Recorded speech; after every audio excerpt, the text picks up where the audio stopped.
C'est une vraie trahison d'un siècle de droit du travail. Les gens ne se rendent pas encore compte. Mais leur vie va être brisée si cette loi passe. Elle sera brisée dans l'entreprise parce que le patron pourra décider à peu près ce qu'il veut.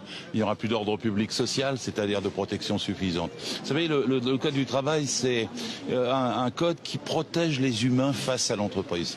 Et là, maintenant, on veut soumettre les humains aux entreprises. C'est ça, en ça que c'est une contre-révolution conceptuelle, juridique, historique, théorique et pratique. Et après, ça se décline dans tous les détails, c'est-à-dire pour un congé, pour un parent malade ou pour un décès, ou bien pour la date de début de la semaine, ou bien pour le travail le dimanche, ou bien pour la durée du travail quotidienne, journalière ou hebdomadaire. Le Premier ministre l'a dit, il a martelé depuis des jours, il n'y aura pas de retrait de cet avant-projet de loi.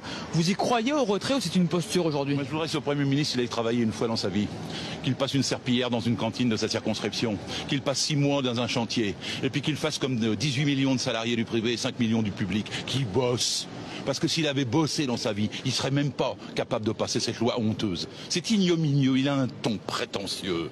Il donne des leçons à la France entière, soi-disant pour pas être immobile, alors qu'il nous fait revenir au 19e siècle. C'est ça, Manuel Valls.